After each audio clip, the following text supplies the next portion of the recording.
Avec le premier cours, nous avons vu que la construction de l'unité européenne n'est pas la libre initiative d'élites ou de groupes de pouvoir.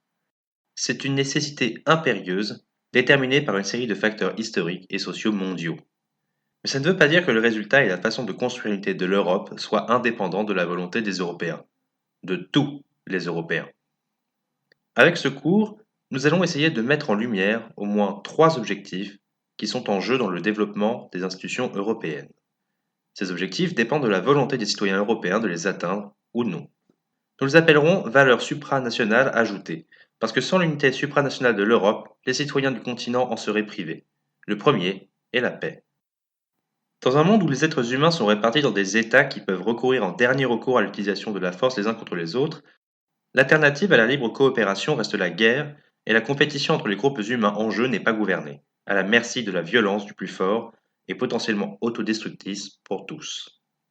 Par rapport à cette situation, la paix ne signifie pas absence de guerre ou l'espoir de maintenir une coopération amicale.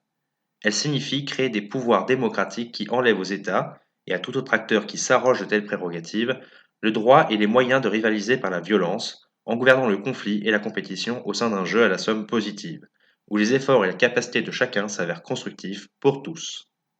On comprend aisément à quel point nous en avons besoin face à des défis collectifs tels que les changements climatiques et la destruction de la biodiversité, les inégalités économiques et sociales frappantes dans le monde, le pouvoir destructeur grandissant des armes, etc.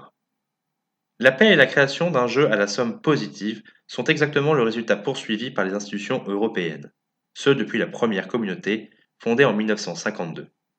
Un résultat encore imparfait à la fin de la deuxième décennie du XXIe siècle, comme le démontre la montée des forces politiques qui revendiquent la récupération des pouvoirs par les États au niveau national et le choix du Royaume-Uni de sortir de l'Union européenne. Mais un résultat qui reste quand même indéniable, comme l'a bien symbolisé le prix Nobel pour la paix donné à l'Union européenne en 2012. Car l'Europe n'avait jamais connu 70 années de paix et de développement ininterrompu, grâce auxquels un espace sans égal dans le monde a été construit en termes de bien-être matériel, de qualité et opportunité de vie, de quantité et d'égale distribution des biens communs. L'Europe est ainsi devenue un des plus grands centres économiques, une des plus grandes puissances commerciales et la zone qui reconnaît le plus les droits de l'homme et les droits sociaux dans le monde. Le résultat reste cependant réversible, puisque jusqu'à présent, les États membres de l'Union ont décidé de se contenter de la coopération et d'empêcher une pleine unité d'action démocratique et supranationale dans trois secteurs fondamentaux. La politique étrangère et de défense, la composition et la quantité des entrées du budget européen, les méthodes de révision et de ratification du droit primaire de l'Union européenne. Une Europe divisée sur ces trois aspects est une Europe qui ne peut pas considérer que la paix est un acquis en son sein, et pire encore, elle ne la favorise pas du tout dans le monde. L'Union européenne n'a pas une seule voix, et ne favorise donc pas les réformes de l'ONU et du Fonds monétaire international qui adapteraient ces organisations de coopération internationale à la situation actuelle du monde d'aujourd'hui.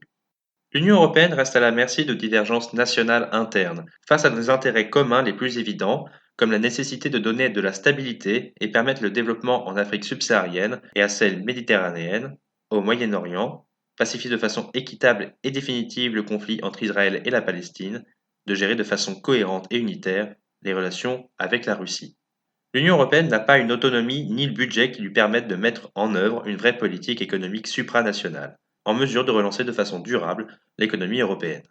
Pour terminer, l'Union européenne ne se fonde pas encore sur un véritable droit constitutionnel, avec lequel ça ne serait pas les gouvernements, mais les citoyens les vrais souverains de la vie politique de l'Union même. Mais c'est justement parce que l'Union est le grand essai où les Européens construisent un espace de paix structurel entre les peuples et les États autrefois perpétuellement en guerre qu'il est nécessaire que tous les citoyens connaissent précisément comment elle fonctionne aujourd'hui, afin qu'ils puissent participer de façon consciente à son développement.